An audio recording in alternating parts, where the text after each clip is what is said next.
Evolution is a term to define only one organism, and that's the self.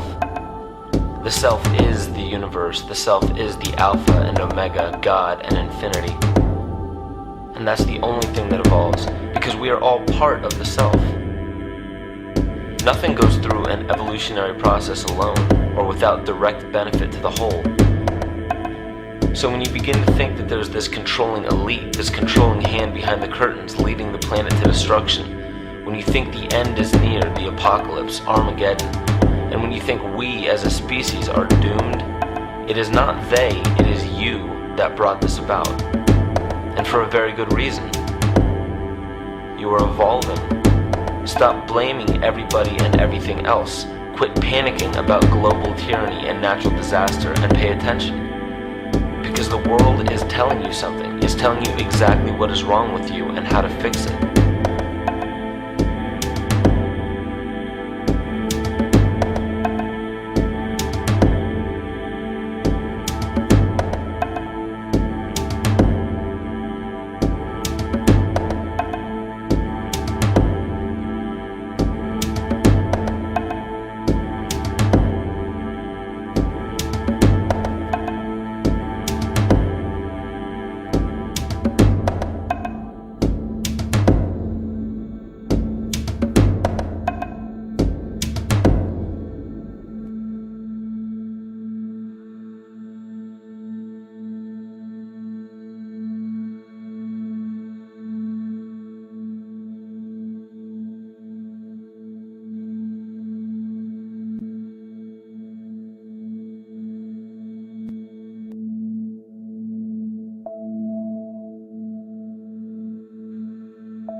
The Earth is believed to have formed 4.6 billion years ago.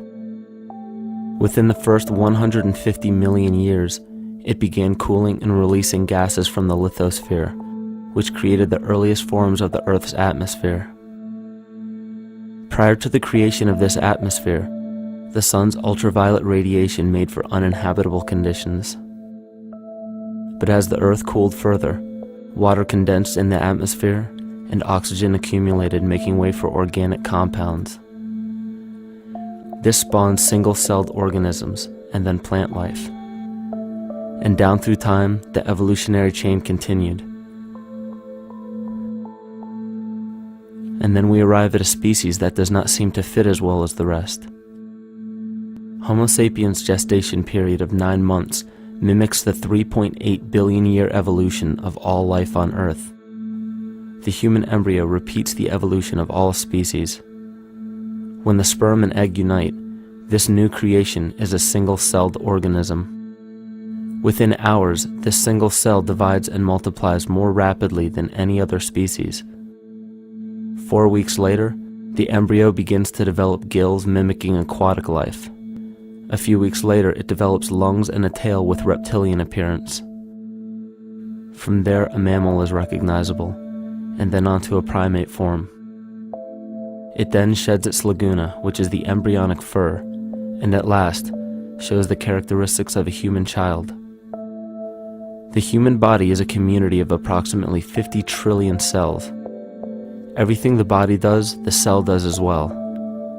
Cells have respiratory and excretory systems. They feed, feel, think, and communicate with other cells.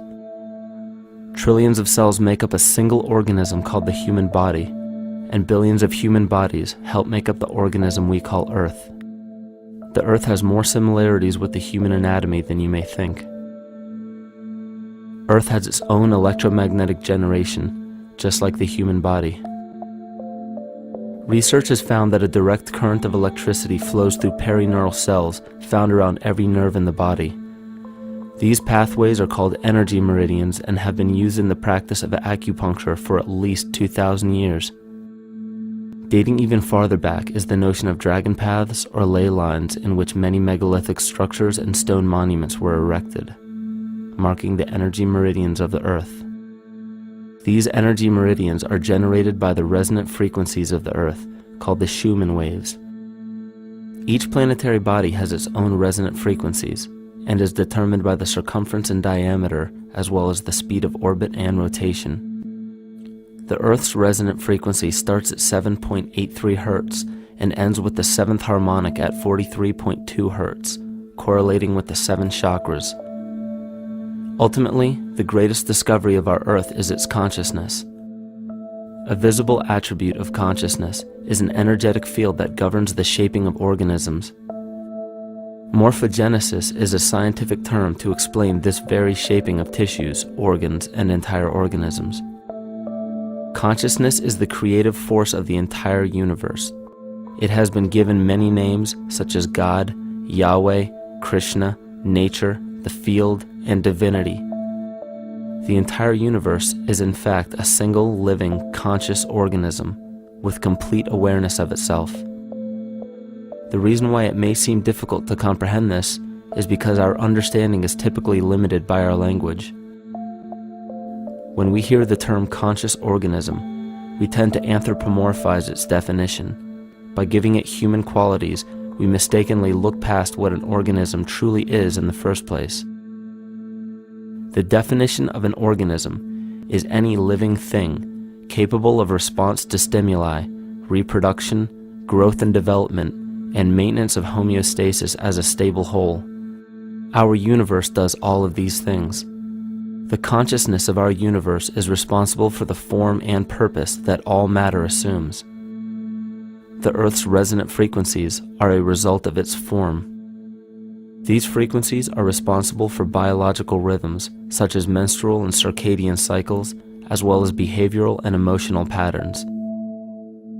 The frequencies are then picked up by the flora and fauna, which are biological instruments that respond to the wave patterns.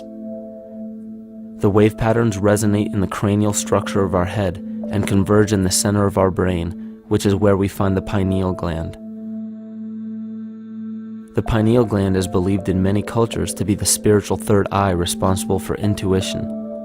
Descartes called it the seat of the soul where mind and body meet. Each individual cell in our body receives an electromagnetic impulse from our central nervous system. They receive the very same impulse that was disseminated to every biological instrument from the earth. An explanation of our conscious universe has been attempted by religion, science, and philosophy. The neglect of biological nature from any organism causes illness. A divorce from nature, exile from Eden, confounding of tongues, they are all symptoms not of a biblical God or deity, but the true self. The greatest and only threat to ourselves is a loss of self, the death of our divinity. As we barrel through history with oceans of information, yet barely a drop of wisdom, we have to understand how we lost ourself.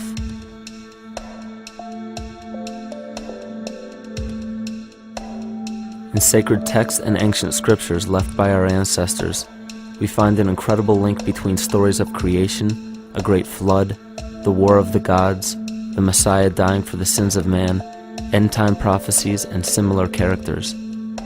These correlations show up in myths from cultures that supposedly had no contact with one another due to distance in geography and time. The common thread we find that connects all of mythology has its roots in the stars. One of the most revealing accounts is the battle of the gods in heaven and the ensuing flood. In the Bible, Lucifer rivaled the Lord and was defeated and cast down to earth. In the creation myth of the Enuma Elish, we find a similar story of Tiamat being defeated by Marduk and cast down to the abyss of Apsu. And chaos, Tiamat, the mother of them both, Apsu and Tiamat's waters were mingled together, meaning that the chaotic waters of Tiamat were somehow mixed with the sweet waters of Apsu. Apsu was the Sumero-Akkadian god of the abyss beneath the earth. Tiamat, also known as Lucifer, was known as a serpent or dragon and was defeated by Marduk. Marduk was the father of Nebo or Mercury, and Mercury is the same mythological character as the Zoroastrian Mithra, the Egyptian Hermes Anubis, and the Gnostic Hermes Christos. The most recent version of Mercury, however, is the archangel Michael in the Bible, who defeated Lucifer and sent him to the abyss of the earth, or hell. This story is steeped in astrological significance in the Bible and in many other ancient scriptures. This leads to an event in history that is recorded by many researchers regarding the cosmic upheaval and historic deluge. William Commonus Beaumont states, "The flood immortalizes the collision of a fallen planet, later termed Satan, actually a cometary body with our Earth." Consider what this reveals. He postulates that a planet, later termed Satan, fell to the earth, creating the flood we see recorded in the Bible and other myths. Lucifer, or Tiamat, was a planet known to ancient cultures as the Glistening One, the dragon of chaotic salt waters. The light from the sun illuminated this planet's water, which gave it a glow that rivaled the sun's own light, which is where we hear about Lucifer rivaling the Lord. The Lord in this case being the sun, which sustains and gives warmth to the earth. The planet Tiamat, or Lucifer, was destroyed by a cataclysmic event that hurled the watery planet to the abyss of the earth. In the book of Enoch, it reveals, "And behold, a star fell from heaven, and when it fell to earth, I saw how the earth was swallowed up in a great abyss." The myth of the Ute Indians states, "The sun was shivered into 1,000 fragments, which fell to earth, causing a general conflagration. Then Tawats fled before the destruction he had wrought. And as he fled, the burning earth consumed his feet, legs, body, hands, and arms, until at last, swollen with heat, the eyes of the god burst and tears gushed forth in a flood which spread over the earth, extinguishing the fire." This myth resembles the translation of the Enuma Elish by Stephanie Daly in her book Myth from Mesopotamia, which explains that Tiamat's eyes became the source of the Tigris and Euphrates rivers. As written in the book of Revelations, "And there was a war in heaven. Michael and his angels fought against the dragon, and the dragon and his angels fought back. The great dragon was hurled down, that ancient serpent called the devil, or Satan, who leads the whole world astray. He was hurled to the earth." The Roman mythology of Ovid gives the story of Phaeton, which happens to be another name given to the watery planet Lucifer, or Tiamat. This story reveals that Phaeton was a child of the sun and wished to become the sun for a day. Phaeton attempted this feat, and eventually Jove, who is also known as Marduk, destroyed Phaeton, sending him crashing to the earth in flames and put out by a tremendous flood of water from a river unseen before. The common theme we notice here is that of a saltwater planet, the great dragon, Lucifer, Tiamat, or Phaeton, was defeated and fell to the earth, and now dwells in the abyss known as hell, giving us the outline of the story of Lucifer rising up against the Lord and being defeated and banished to rule the underworld. As we know, however, an outline is but a shell of a story. The inner meaning, the spirit of the myth, comes with a deeper understanding of the essence of each planet, not just the physical planet, but the conscious core, because we know now that the proportions and velocity of a planet gives them their own characteristic frequencies, which govern biological and behavioral patterns. These planets reflect the archetypal psychology of man.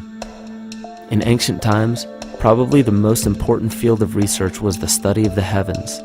Galactic bodies and their movement through the sky were known to be symbolic of the inner faculties within human consciousness. Within all organisms, outdated science has only explained the physical world measured by our five senses. Only in esoteric religions, mysticism, and quantum fields of science are we to find any attempt at explaining where thoughts and emotions fit into the sense-perceptible world. We also understand now that humanity is a community of cells within the organism of the Earth. The Earth, therefore, is a higher organism that shapes our form and function. This higher organism and all other planetary bodies are governed by consciousness, just as we individual humans are. Therefore, the Newtonian belief that galactic bodies are nothing more than lifeless forms floating in space is tantamount to claiming that we humans are nothing more than a composite of elements in motion. We know that this is untrue because we feel, we think, and furthermore we see the result of our consciousness creating what we call life. Plato wrote, "This world is indeed a living being, endowed with a soul and intelligence, a single visible living entity containing all other living entities, which by their nature are all related." Furthermore, the cosmos is a single living creature which contains all living creatures within it. And in an article out of the Sufi journal, the author writes, "The world is a living spiritual being. This was understood by the ancient philosophers and the alchemists who referred to the spiritual essence of the world as the anima mundi, the soul of the world."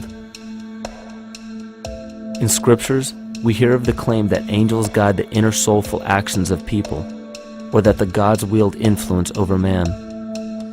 Most ancient spiritual and scientific teachings held the belief that the hierarchies of the gods, angels, archangels, archai, all the way down to the cherubim and the seraphim, are the hierarchies within the human psyche. In this way, we must understand that when the whole of ancient myths and sacred scriptures speak of spiritual influence from a higher being, they were speaking of archetypal forces that are inherent within us, not an influence from an external source.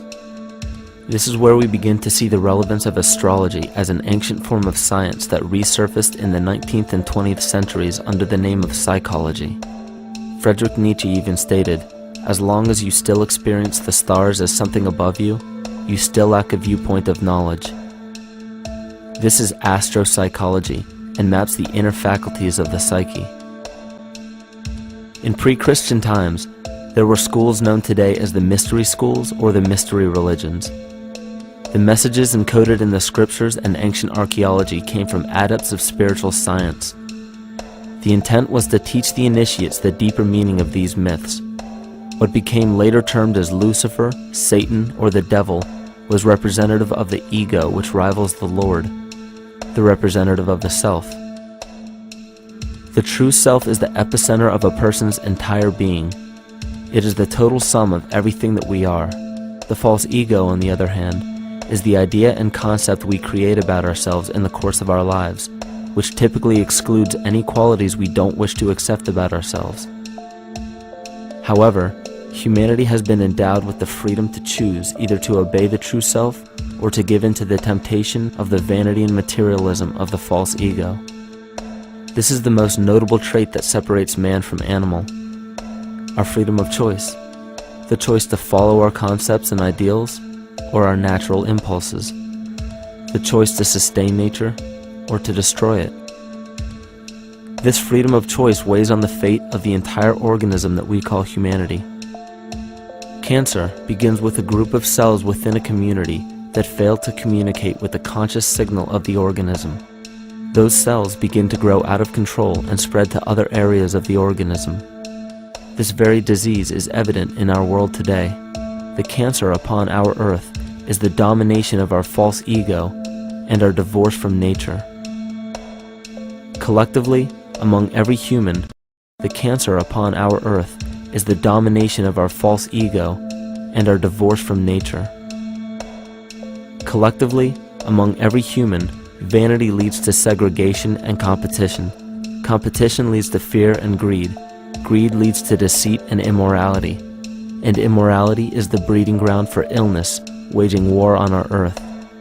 Every act of hatred and destructiveness in our world begins with self-hate and self-destructiveness.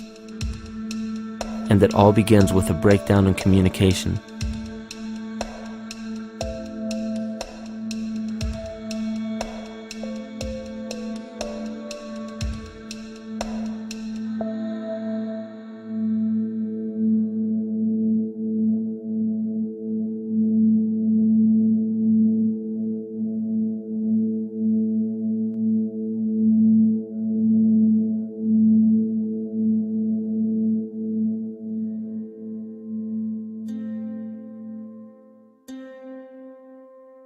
In nature, all that we perceive with our five senses is a result of two fundamental principles.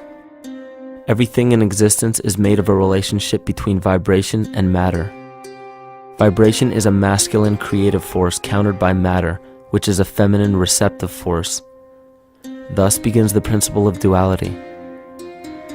We see this duality in ancient myths and philosophies, yet only those philosophies and scriptures that were perverted and raped of the original meaning gave the impression that one polarity was good while the other was evil. The original sages, adepts, and shamans taught that both are necessary, and one would not exist without the other. These two important principles come together to form all things in the universe. This is Kymatica. Even language, logos, the communication of any and all things in nature, depends upon this principle. Pete Peterson, in his works Cymatics, The Science of the Future, stated that nature shows examples of Kymatica in everything. This phenomena is found to be one of the prime forces that moves biological evolution along its path. Dan Winter reproduced an experiment to prove that the ancient languages of Hebrew and Sanskrit, when spoken, create a vibratory frequency that moved matter into sacred geometrical patterns. Upon further investigation, Hebrew, Sanskrit, Aramaic, Arabic, and other elder dialects have older roots in a parent language of Gaelic and quite possibly an even earlier origin. In Swami Murugesu's The Science of Mantra, he claimed that when a person chanted specific words in Sanskrit while filming a burning candle, the intensity as well as the color of the flame would change due to the frequency that the word would emit. This same science has been shown to lower and raise blood pressure.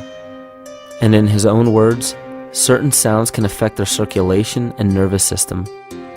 Whatever change such vibrations cause extends to the mind of a person and also to the surrounding atmosphere, causing warmth or coolness. All this can be known by study and shown by practice. This rediscovered knowledge of the science of sound shows that sound is something more than mere vibratory signals. Not only does sound interact with life, but it sustains and develops it. It acts as a conduit of conscious intent between people, societies, and entire civilizations. Yet the psychic illness we endure due to the domination of our false ego is reflected in the collective.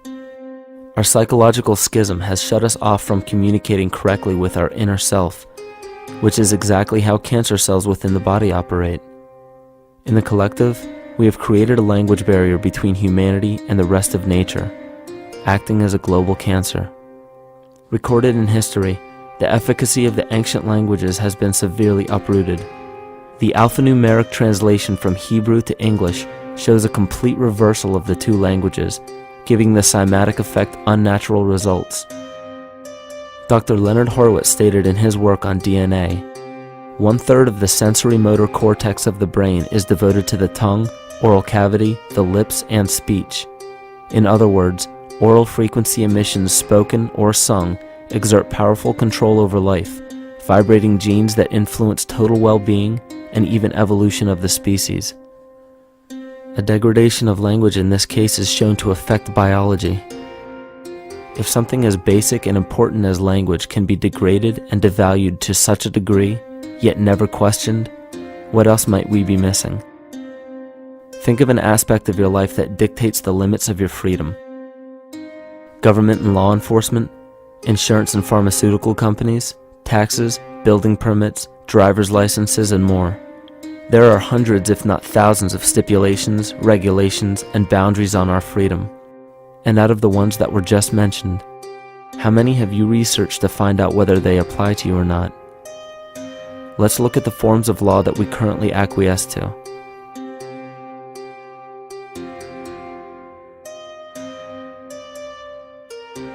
A common misconception among people is that any rule or regulation that governs them falls under one category: law. But there are many other forms of law that people abide by without realizing that they simply do not apply to them.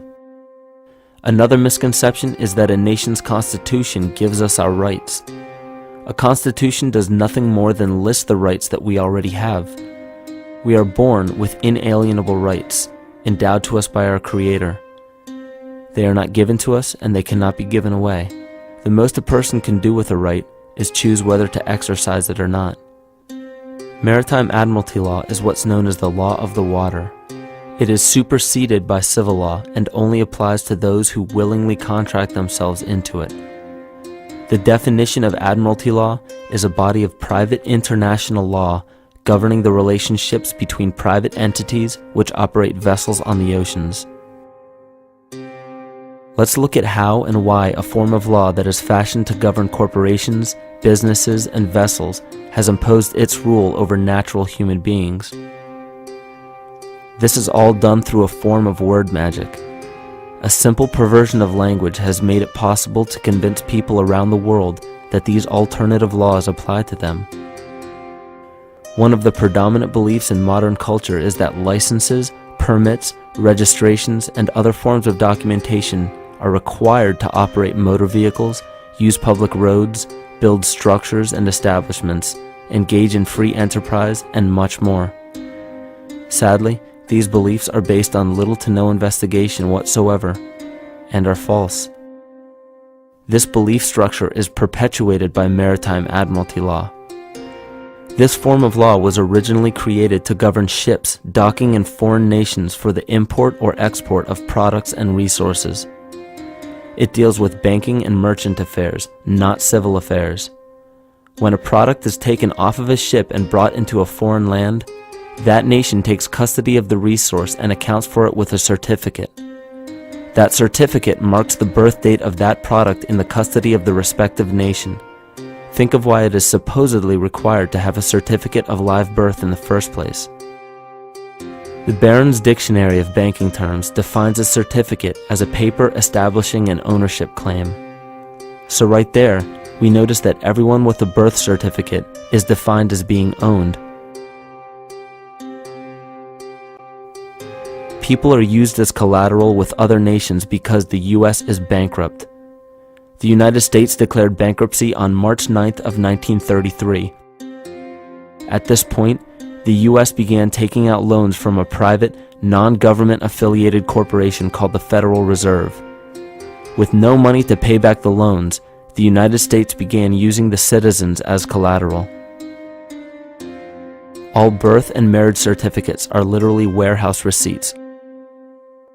Just look at the similarities of warehouse receipts and birth certificates. Both document the date of issue,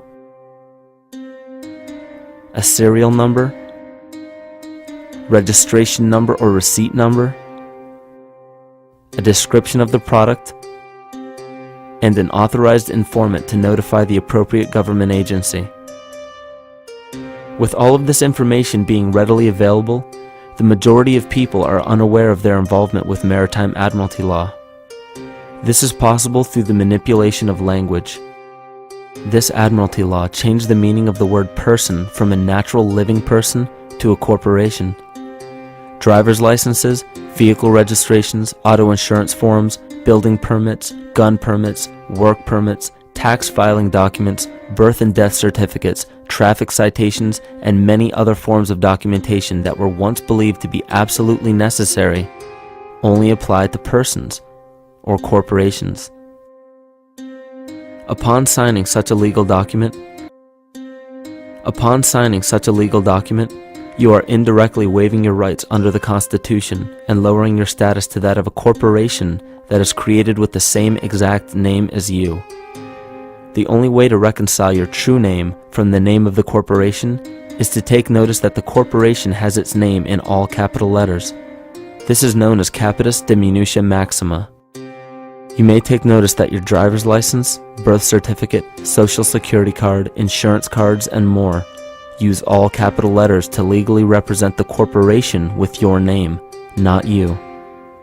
The corporation is known as an artificial person, whereas you, the human being, are known as a natural person. This deception goes even deeper when it comes to the courts that we attend. When showing up to court, you will notice that there are seats for witnesses behind a wooden fence or barrier. The defendant must cross through the entrance to the other side of the barrier where the plaintiff and judge sit. This act symbolizes the boarding of a ship. At this time, business can be conducted in Maritime Admiralty law. The judge, acting as captain or banker, is responsible for settling the balance between the two sides. This is why there is always a monetary value involved in any court case. The captain is simply dealing with banking and merchant disputes. Once the balance is paid, the case is closed. To turn the court case away from admiralty law where your rights are not protected, you must avoid agreeing to represent the artificial person. This is done by stating that you are the natural person. You don't have a first or last name because those imply corporate title. In a court case, you may state that the court takes judicial notice of your honor's oath of office. Every judge must take an oath of office to practice law, yet you must make it clear to the court and the jury that the judge is acting as judge and not banker. Remember that you are a natural human being of the earth. You are not governed by anything but your own consciousness. Laws are created within a society. The society that created the laws we see being enforced today is called the Law Society. Yet the most beautiful part of this entire deception is the fact that we are not part of the Law Society, so their laws do not apply to us. Judges, lawyers, and law enforcement officers, they're all part of a society. Within that society, they've created their own language that's deceptively similar to English. They have these little things called statutes, acts, and regulations that seem like laws, but they really only apply to those within their society. So that basically means all the traffic violations, minimum age requirements, and everything except for damage to another person or their property doesn't really apply to the natural person. Laws only apply to those within the Law Society. The game being played is an illusion. You can simply choose to open your eyes and reclaim the freedom that you were born with, bound by nothing but the limits of your imagination. These are just a few examples of assuring that your rights are being protected. By far, the most important line of defense against this deception is to be aware of the perversion of language, and be absolutely aware of how you form your beliefs and concepts.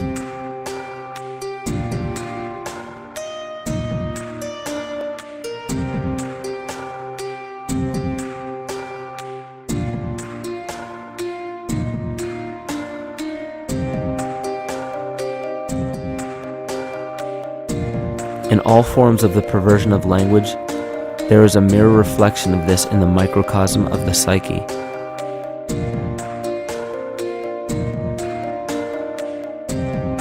And the problem I see with humanity today is we don't truly know ourselves anymore. We have the 9-to-5 job, we have the house, the children, the bills, the television, the hobbies, and the errands that we run every single day, and we eventually begin to believe that this is who we are.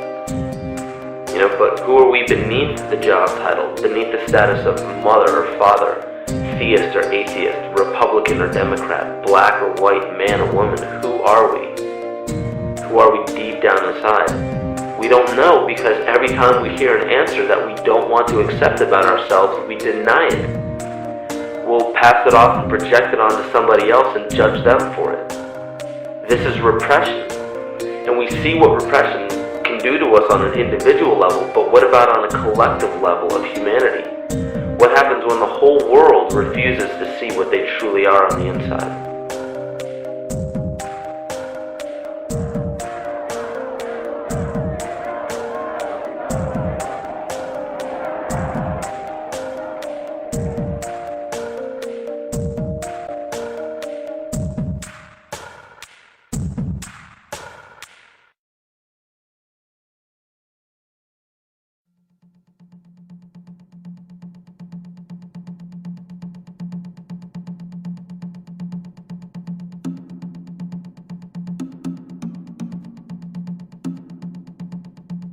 Carl Jung discovered that there is a collective unconscious connected to all humans, meaning that the whole of humanity shares a single mind with one another. This is evident in the world through accounts of shared mythology and symbols, the study of morphic fields, and with the science of kinesiology. This collectivity is a global example of the unconscious mind of the human body, in which trillions of cells share a similar signal. This parasite, called our false ego, requires a continuous flow of sustenance to survive. Food, fuel, and any other form of sustenance is energy. Human consciousness is an electromagnetic field of energy. When this potential energy is utilized, it then releases kinetic energy, which is used to perpetuate the false ego. This scenario occurs in the smallest parasitic organisms, all the way to a collective organism called humanity. A parasite will release chemicals that cause the host to crave the sustenance that the parasite needs to survive.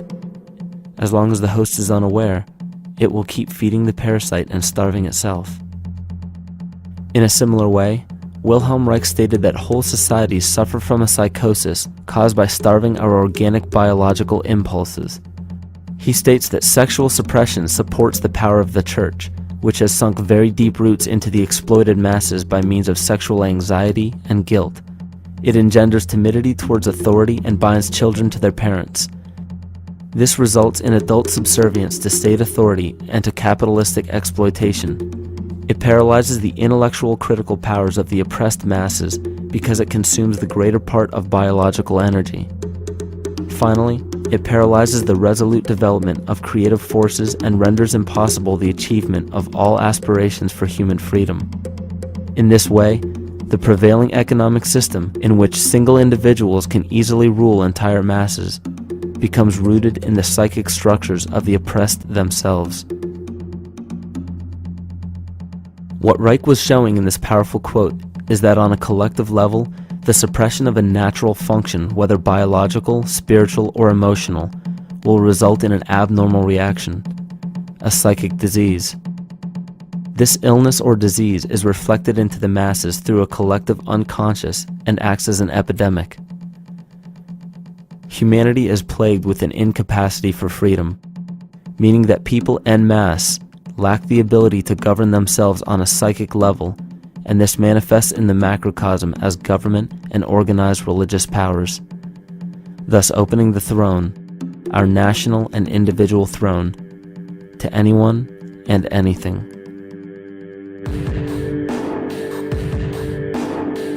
Enter the infamous rulers of the earth, the patriarchs of civilization, political, social, economic, and spiritual dictatorship, psychic tyranny.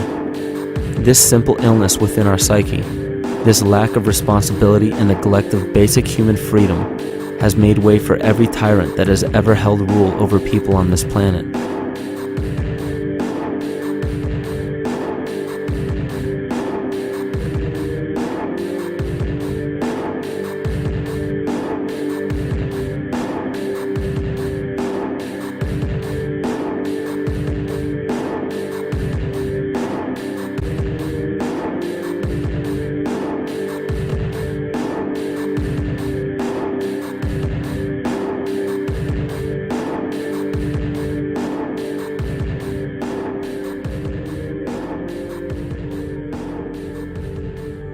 But these oppressive tyrants that are demonized by the masses are no different than us. In fact, they are one with us. In the book The Prophet by Khalil Gibran, he poetically states, "I say, as the holy and the righteous cannot rise beyond the highest which is in each of you, so the wicked and the weak cannot fall lower than the lowest which is in you also." Every one of us has the capability to commit the most horrifying sin or show the most beautiful compassion to our fellow man. This is the very definition of an illness within the psyche and soul of man.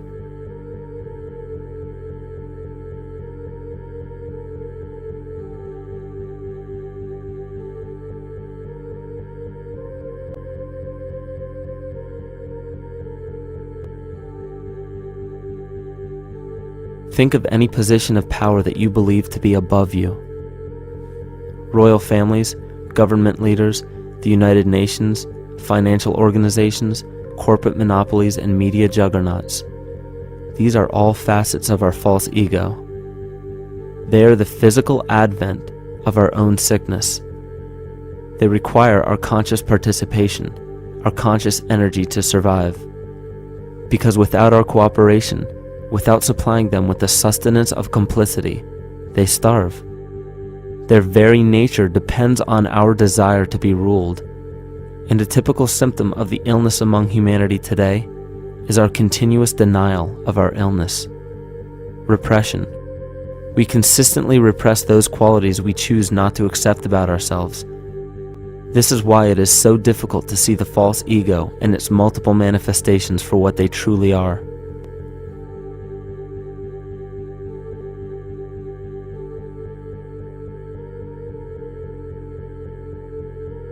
This is the very nature of the false ego. It acts as a red herring to distract us from the freedom we truly have. For this psychic parasite to survive, it must supply us with a chemical that will cause us to remain dependent upon it. In this case, the sustenance is our conscious energy. And in order for us to feed it to the parasite, the chemical of fear causes humanity to crave protection and defense.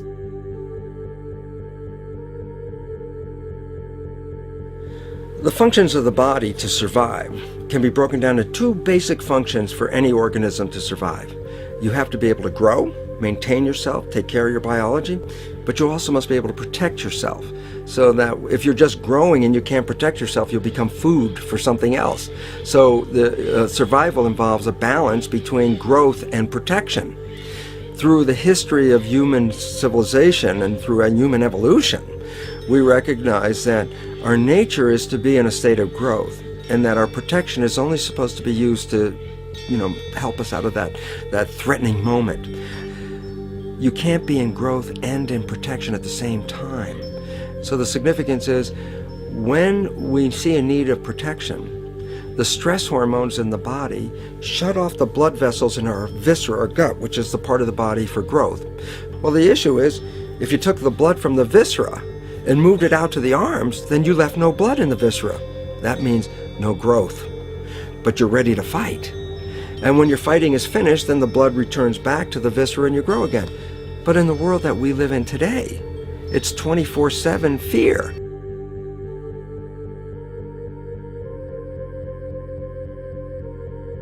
So we have a continuous dripping of that stress hormone into the body. It's just dripping all the time, getting us ready to run or fight or flight at any moment. At the drop of a hat, we're ready to go because we're on guard. Well, the problem is, what does that mean about your allocation of energy? And it says, we're spending most of our energy in protection. You cannot survive if you're in protection all the time.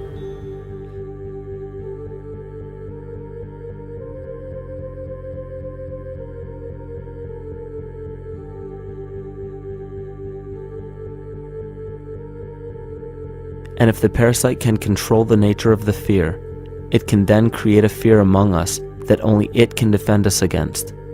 A recent physical manifestation of this comes from Zbigniew Brzezinski, former Secretary of State who also supported President Barack Obama.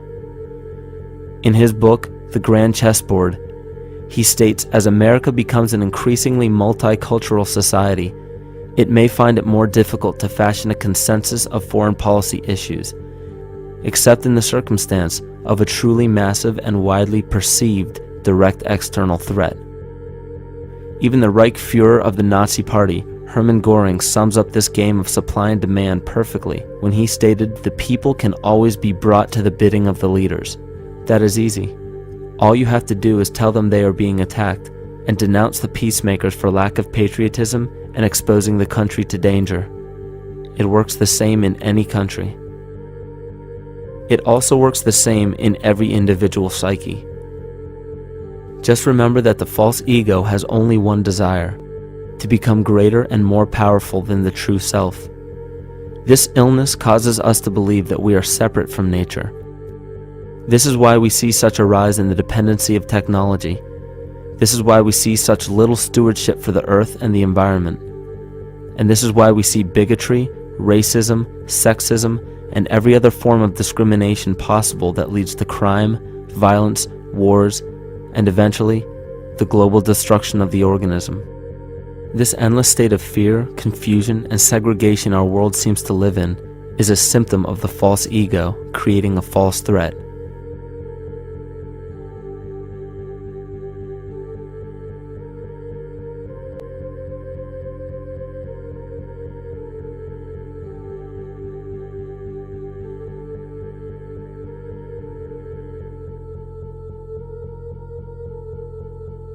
many of the United States presidents have blood relations with each other. The Bush lineage has blood ties to a great number of former presidents. George Washington, Millard Fillmore, Franklin Pierce, Abraham Lincoln, Ulysses Grant, Rutherford Hayes, James Garfield, Grover Cleveland, Teddy Roosevelt, William Taft, Calvin Coolidge, Herbert Hoover, Franklin Roosevelt, Richard Nixon, and Gerald Ford. Michael Tessarion points out in his work that Bush is closely related to every European monarch on and off the throne, and has kinship with every member of Britain's royal family. Bush's family tree can be documented as far back as the early 15th century. He has a direct descent from Henry III and from Henry VIII's sister Mary Tudor. He is also descended from Charles II of England. And we also find that George W. Bush is a direct descendant of Godfrey de Bouillon. Godfrey was the first king of Jerusalem after he recaptured it from the Saracens, which was the name for the Islamic faith during the Middle Ages. It is interesting to note that the current occupation of the United States in the Middle East was re-established by the same family, George Bush Sr. in 1991, and again by George Bush Jr. in 2003. George Bush Jr. is then found to be a cousin to both opposing candidates of his 2 terms in office, Al Gore and John Kerry. Democratic President Barack Obama also has blood ties with George W. Bush, as well as Gerald Ford, Lyndon Johnson, Harry Truman, James Madison, and the British Prime Minister Sir Winston Churchill. On the opposing side of the 2008 presidential ballot, John McCain is descended from Robert the Bruce, King William I of Scotland, and also Godfrey de Bouillon. Probably one of the most interesting facets of the bloodline relations is the fact that the whole British royal family has descent from the Muslim prophet Muhammad through the Arab kings of Seville. This bloodline was passed through the kings of Portugal, Castile, and eventually down to King Edward IV. And this is a very, very different story from what you hear the media pumping out every day, being this idea of lineal superiority. It's completely debunked according to the foremost authority of aristocratic lineage, Burke's peerage. And this just goes to show that there's the true story, and then there's the manufactured illusion, the front that's given to the public.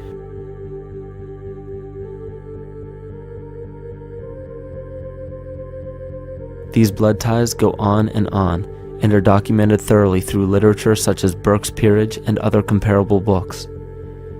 The point of all of this is that we find not just the same people, but the same intent within the people who have held high positions of monarchy, dynasty, aristocracy, and democracy in the past and present, and they are all related by a physical and symbolic link. This bloodline carries the symbol of our illness.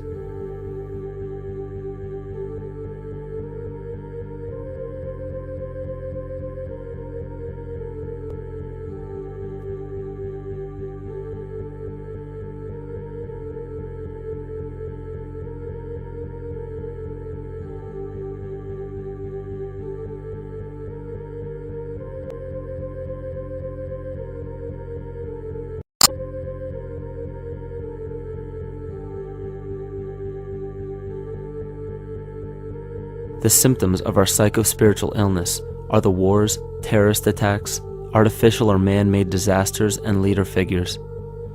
As long as the people remain oblivious to their inner drives and inner nature, they will always fail to recognize why these events take place and why these figures rise to such powerful positions. The reason why we have failed for thousands of years to conquer these archetypal rulers permanently is because for thousands of years we have been fighting the symptoms of an illness and not the root cause. For every corrupt government that falls at the hands of a revolutionary, oppressed people, 2 more will rise in its place every time, because the root cause of a corrupt government does not exist in the individual leading that government. It exists within the psyche of every individual, because an unaware host to a deadly parasite will do anything to avoid accepting his own incapacity for freedom.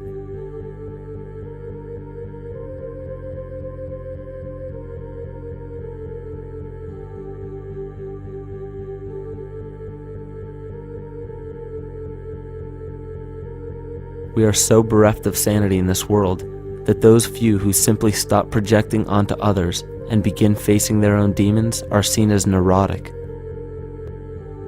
An article written in the 1950s states that studies showed that individuals who had been isolated from their familiar social and cultural environment became neurotic. This shows that when those individuals had no object to identify their darker emotions with, they began to see these things in themselves, that which they refused to recognize before, and were unaware of why they appeared and how to cope. Facing our true inner self is virtually unknown in our world today. This is why no matter how many civilizations rise and fall, it is our collective consciousness that creates our governing apparatus, not individual people.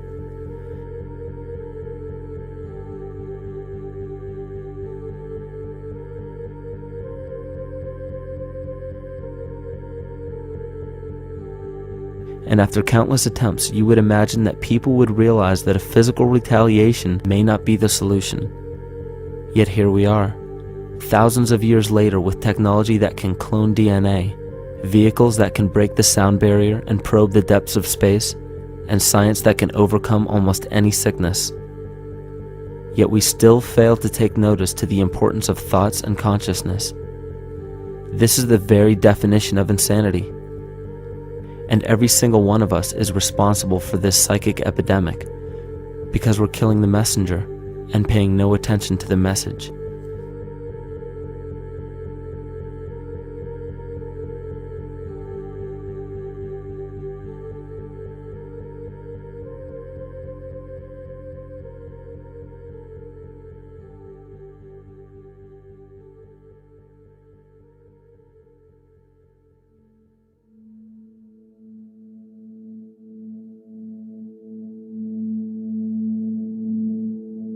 During the 1990s, 3 Nobel laureates in medicine advanced research that revealed the primary function of DNA lies not in protein synthesis as widely believed for the past century, but in electromagnetic energy reception and transmission. Less than 3% of DNA's function involves protein manufacture. More than 90% functions in the realm of bioacoustic and bioelectric signaling. So why is it important to know that DNA functions in bioelectric signaling? HeartMath Institute has discovered the heart and brain maintain a continuous two-way dialogue, each influencing the other's functioning. Although it is not well known, the heart sends far more information to the brain than the brain sends to the heart, and the signals the heart sends to the brain can influence perception, emotional processing, and higher cognitive functions. The heart also generates the strongest rhythmic electromagnetic field in the body, and this actually can be measured in the brainwaves of people around us. We are quite literally an electromagnetic expression of our highest cognitive function. The behavior of electromagnetism is evident throughout the world as dualism. All matter contains a negative and positive charge, which means organisms are built upon this foundation. The natural homeostasis of any organism is a balance of both polarities. Furthermore, research on emotional energetics shows that the heart's field is a carrier of emotional information and a mediator of bioelectromagnetic communication within and outside the body. Research shows our heart's field changes distinctly as we experience different emotions. It is registered in people's brains around us and apparently is capable of affecting cells, water, and DNA studied in vitro. Fear. The chemical supplied by a collective parasite creates a distinct bioelectric signal given off by the host. This signal is disseminated to the organisms within our community and will grow outward through the entire organism unless it is counterbalanced by an opposing force. Dr. Fritz Alan Popp discovered that the cells in our body communicate through biophotons, which are tiny particles of light that are single units of an electromagnetic field. This communication system within our body also exists between people in what's known as morphic resonance. This was known by the shamans, sages, and adepts of antiquity. These teachings were commonplace in prehistoric cultures. It wasn't by sheer chance that artistic expression and rituals were the cornerstone of every ancient civilization. Art was used as a personal method to exercise the shadow content of the psyche and introduce it to the conscious mind. This was very literally viewed as psychic therapy. Ritual was based around astrological dates. As we've learned, the study of the stars and planets reflect our own astropsychology. The shamans would perform rituals on astrological dates that would correlate with a circadian rhythm or a psychological cycle. These rituals kept the human participants aware of their inner self and prevented the repression of psychological content. As long as people were facing their inner demons and accepting them as their own, they were not collectively projecting them into the physical world.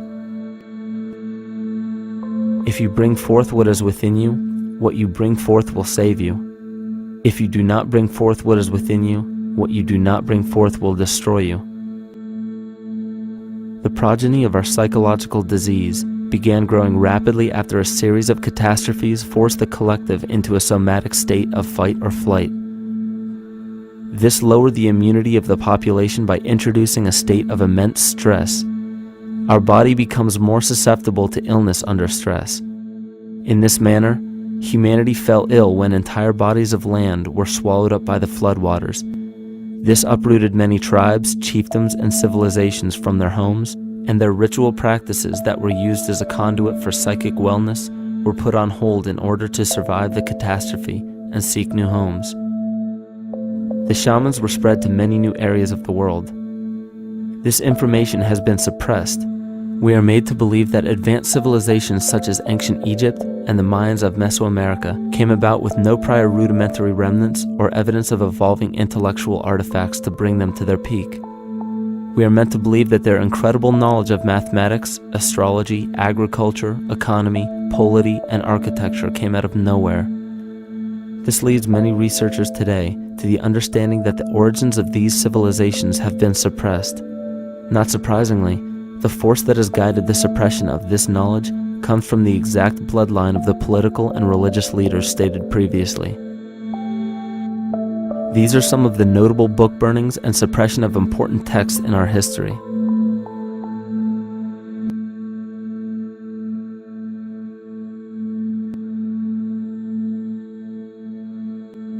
Yet after all of this suppression, there are still remnants of the dispersion of elder civilizations in nearly every country. There is tremendous evidence of ancient cultures visiting North America long before the conventional belief of European colonization. Barry Fell states in his book America BC, there are ancient inscriptions now being reported from nearly all parts of the United States, Canada, and Latin America, written in various European and Mediterranean languages in alphabets that date from 2,500 years ago. William Commonus Beaumont wrote, "The Toltec and Maya civilizations never originated on American soil, but appeared there full-blown, with a well-defined art and system of hieroglyphic writing which possesses affinities with Egyptian. It is found that there are thousands of prehistoric sites across New England and several other northern states showing inscriptions, carvings, and mounds created by Druidic mariners as far back as 800 BC. To suppress this information further, it was not only imperative for the bloodline to burn the documented texts containing true historical information, but to wipe out the cultures that derived from these ancient shamans. The most devastating genocide ever endured was and still is the annihilation of shamanic tribes. We've lost our traditional roots and don't know about ritual. The dragon dances and the ghost dances of the Native American Indians, what do you think that was all about? All the shamans of the world, when they do their rituals, they're doing that. Their work, harmonically through dances, is to strengthen the immune system of the earth. But they've been all murdered. So that was why in the 17th century, exactly the same period I'm talking about, there was an all-out agenda that when you come across indigenous people, you annihilate them.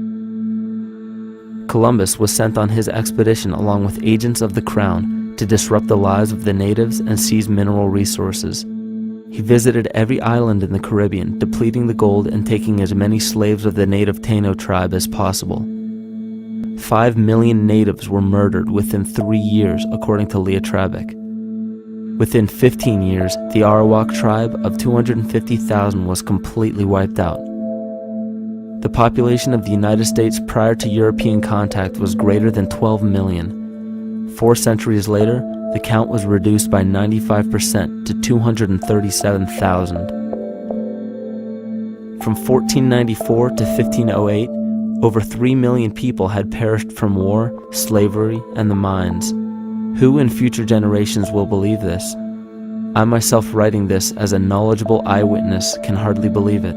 My eyes have seen these acts so foreign to human nature, and now I tremble as I write. Another agent of the false ego bloodline was Hernando Cortez, who decimated the Aztec tribe and plundered their mineral resources. This again was the case through Cortez's second cousin, Francisco Pizarro, who conquered the Incan Empire in Peru. These atrocities are seen throughout Africa, New Zealand, New Guinea, East Timor, and are still seen today in Canada. This was a deliberate attempt to bury any surviving remnants of the ancient world and our true history. It is a naive mistake, however, to categorize and blame everything and everyone involved with politics or religion for this suppression of knowledge. It is only natural for people to crave spiritual understanding when there are so many manufactured missing links and perversions in the spiritual text today. And due to this void of spiritual wisdom, honest and moral people who are simply trying to understand their place in this world become the prime consumer market for those who wish to exploit this vulnerability. To have enough power to run our own lives, basically. If we look at the New Age movement, for instance, which is another kind of trap in all of this, where people might end up actually. They're looking for something so bad that they're taking all these things that are handed to us or to them, but it's not really based on any real understanding. It's still kind of coming from a religious type of perspective. People are genuinely seeking something new. They're genuinely seeking a new type of spirituality, or to better themselves, or to change something, but this is being hijacked.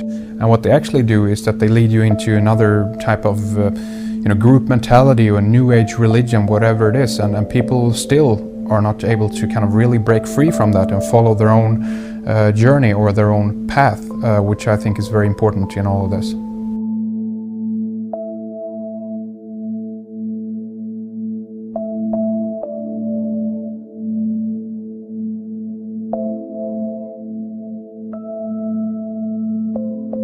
In the pre-Christian era, there were several cults of incredible power, most notably the stellar, solar, Saturnian, lunar, and mushroom cults.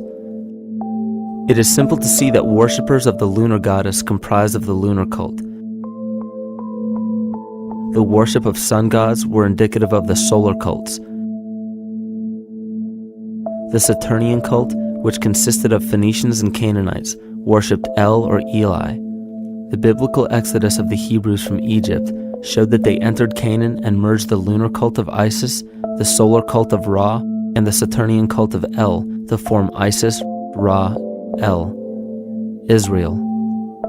The old Israelitish cult and mythology, the Yahweh worship, the patriarchal legends, the sojourn in Egypt, and so on, are rooted in the religion of the sacred fungus, developed from the underlying fertility philosophy of the ancient Near East. The Jewish mitre, Muslim turbans, and military berets are derivations of the symbol of the mushroom cult. One of the first and most prominent, however, was the stellar cult, and a number of these ancient cults were created for shamanic purposes and earthly stewardship, yet some were taken over with different intentions.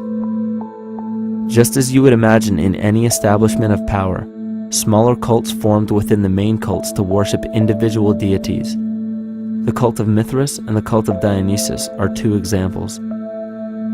You still today can see the Mithraic or Phrygian cap on the symbol of the seated Liberty dollar, the coat of arms of many countries, the reverse side of the flag of Paraguay, the seal of the United States Senate, and even involved in the solar cult holiday that we now call Christmas. In the cult of Dionysus, many festivals were celebrated, such as the Greater Dionysia, celebrated in Athens around the spring equinox.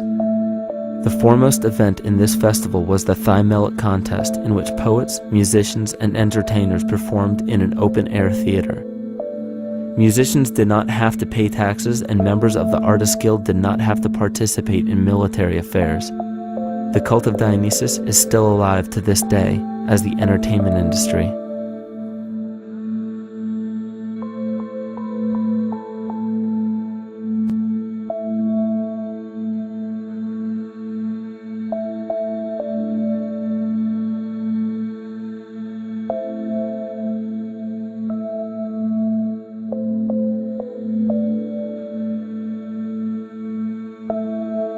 These cults still exist in many important positions of power throughout the entire civilized world.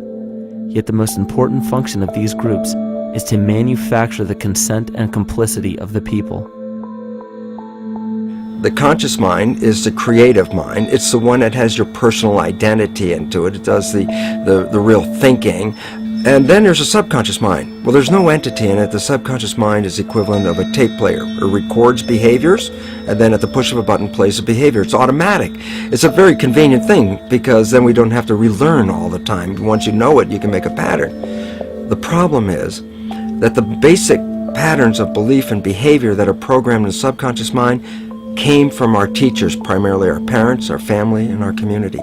So most people don't even understand how easily we're influenced by our environment.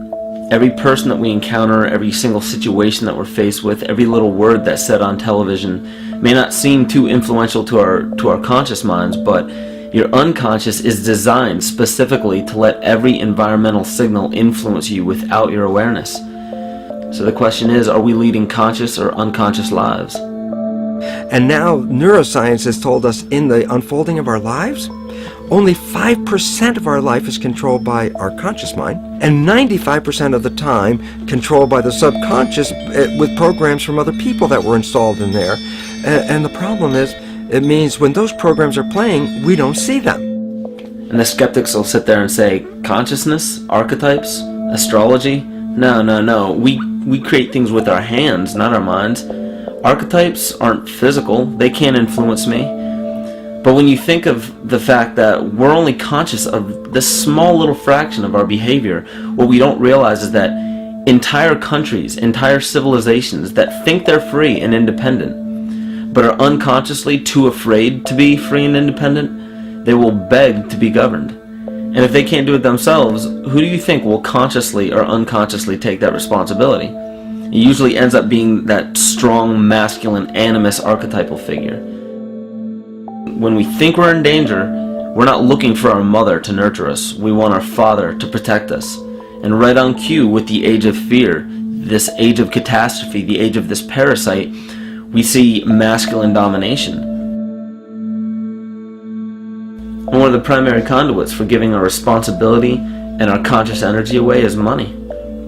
We surely don't want to admit that our dependency on money is flawed, because that would imply that the fault is our own. And God forbid we take responsibility for our lives, so we blame the money. This is the cornerstone of the entire illusion being built around us by the false ego. Money is said to be the root of all evil, yet it cannot be evil because money is only a symbol. Symbols carry only the faith and spirit of the observer. This means that the symbol of paper money, yet it cannot be evil because money is only a symbol. Symbols carry only the faith and spirit of the observer. This means that the symbol of paper money evokes and surfaces the evil intentions and inherent flaw of our false ego. Money only exists because we agree to accept it as valuable. And to further illustrate our incapacity for freedom, we've given the control of our faith-based money to a private corporation instead of the federal government. There is no law stating that we have to use Federal Reserve notes as currency. We choose to because we fear the alternative: independence.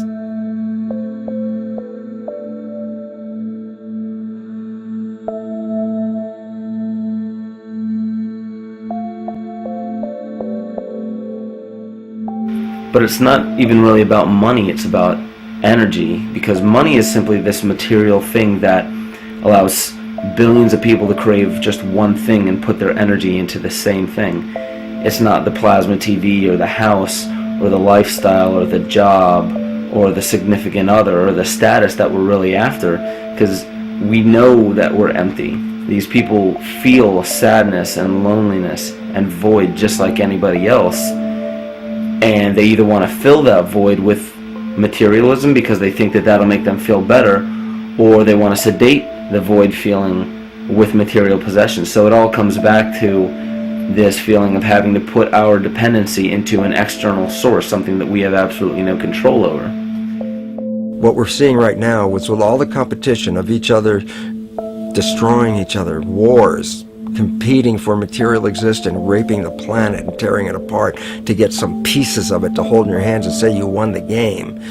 Every one of those moves is destructive not just of the planet but of human civilization, because human civilization will thrive with cooperation and will die with competition. And if you operate from these truths, then you end up with the extinction that lies before us.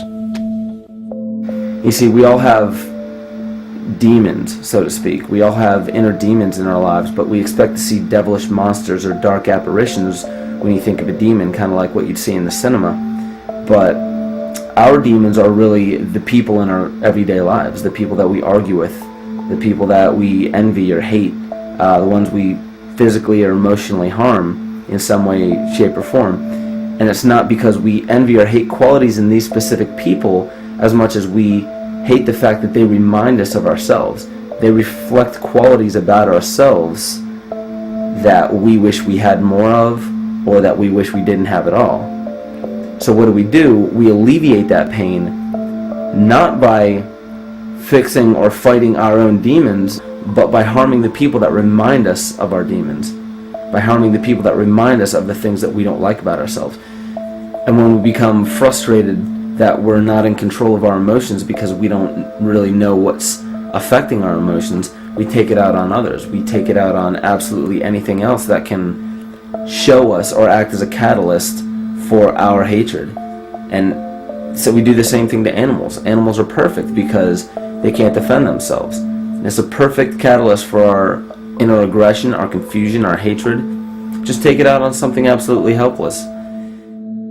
Just imagine how unconscious a person has to be of his or her actions to torture or mutilate or brutalize any living thing.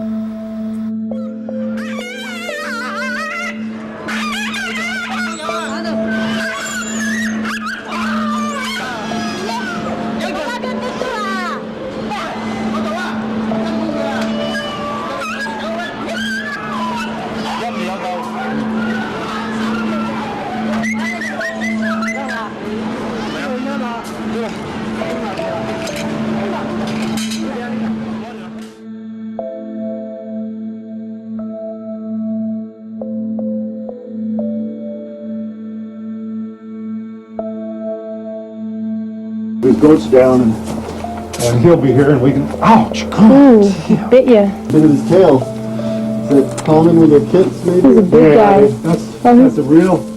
Think of the lack of compassion you must have towards life in general to be able to feel no semblance of sympathy towards entire populations, let alone just individuals or individual animals, entire populations of species that are bred specifically for the purpose of commodity.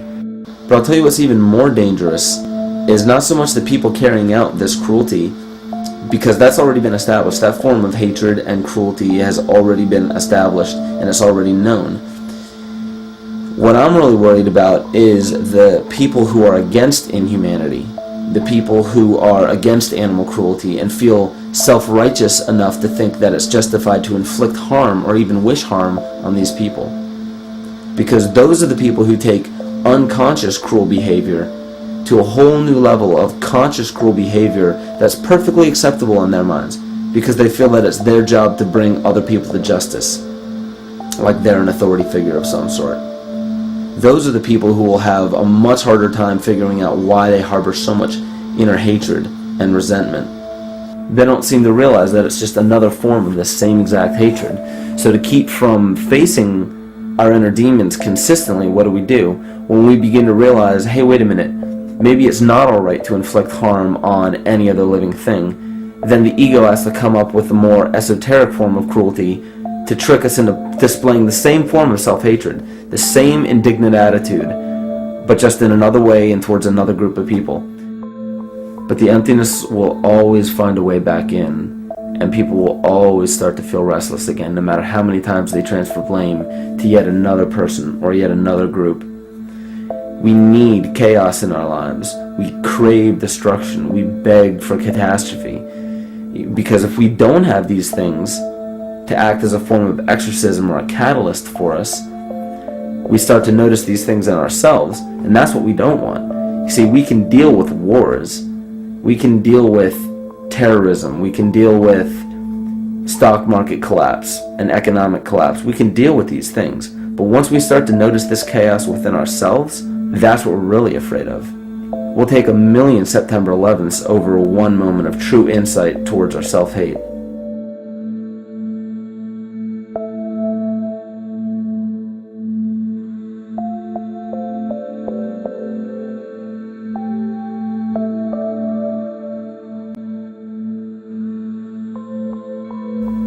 And you know, the most interesting part of all of this is we encounter things every day, every single day, that we either accept with open arms or that we reject violently. The interesting part is not really what we're accepting or rejecting as much as what it is inside us that makes us feel compelled to a certain thing or repelled from a certain thing. There's this fundamental dual behavior of muscular strength or weakness, attraction or repulsion. And what's interesting about this is when you realize that consciousness, awareness, that intangible essence that animates all matter into what we see around us as life, that is where you will find the origin of this dual behavior. It's been explained as the inhalation and exhalation of Brahma, the contraction and the expansion of Ahriman and Lucifer in an anthroposophical setting, the active and the passive qualities in electricity, the masculine and feminine qualities, yin and yang, existence and nothingness.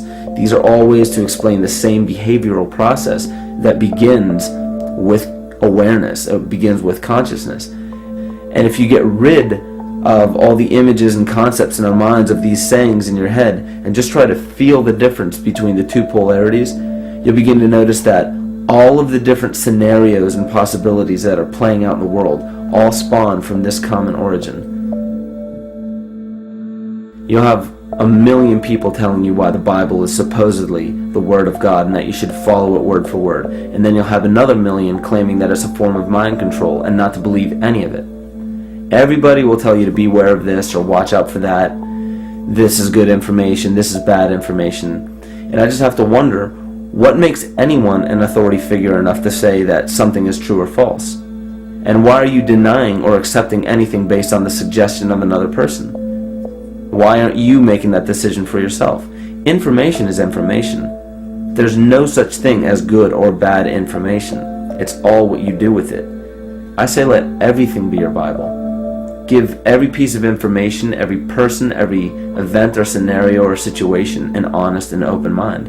Because then it's your responsibility to respond to it in the way that you choose. Not following the herd, not following convention, it's your responsibility.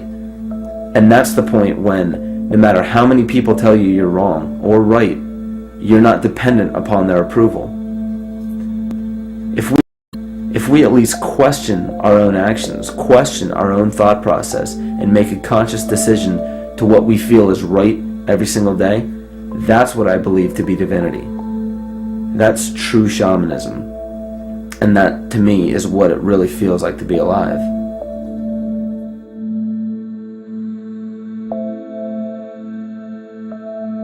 In this conscious, living universe, there are no laws of nature, just habits. There is nothing external to the universe to enforce a law upon it. The illusion of a fixed law of nature is only the result of there being no need for that habit to be broken. When habits need to be broken to ensure the survival of the organism, we see this event in nature and call it evolution. The collective mind shapes our evolution. And a great example of this is the experiment done by John Cairns in 1988. His team put lactose-intolerant cells in an environment with only lactose for food. Under a law of nature, every one of these lactose-intolerant cells would have died. But surprisingly, they all survived. Every one of them understood the problem that they were facing and replaced the defective lactase enzyme with a functioning one to utilize lactose for food. If a cell has the ability to decide how and when to evolve because it's facing extinction, then anything can. The existing beliefs are that a human body is a biochemical machine controlled by genes, and therefore the behavior, emotions, and character of our biology, our health, our lives are controlled by genes which we don't control. So this is what we taught people. You're a victim. Genes control your life. You didn't pick them. You can't change them. The genes you end up with program what's going to happen. My experiments on stem cells, which I started in 1967, I'd isolate one stem cell, put it in a petri dish, and then it would divide every 10 hours. So I took all the cells, split them up into 3 groups, and then just put them in 3 petri dishes. And then I changed the growth medium, the constituents of the environment, in each of the 3 dishes. In one dish, the cells form bone. The second dish, they form muscle. And a third dish, they form fat cells. What controlled the fate of a cell? And the first thing you have to say is, well, wait, they were all genetically identical when they were put in a dish. So obviously the genes didn't control it because they all had the same genes. What was different was the environment. And all of a sudden in my career, it said, oh my gosh, here I am teaching genes control life, and the cells are telling me genes respond to life.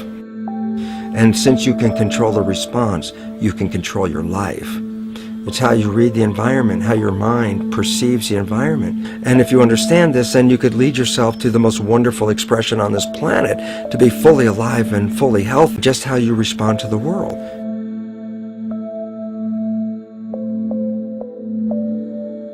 In the face of financial collapse across the world, political and religious wars raging tirelessly, and an ever-growing feeling of being lost and void of meaning, there is a great amount of energy being pushed to the surface of the collective mind. Evolution does not come about gradually. It happens in spurts and fits, and comes about due to a tremendous need for the organism to survive. We are now at a point in history where we will choose. We will choose to become sovereign or remain dependent, to face our true self or continue fighting a ghost, to become well or allow this disease to grow, to live or to die. The choice is yours.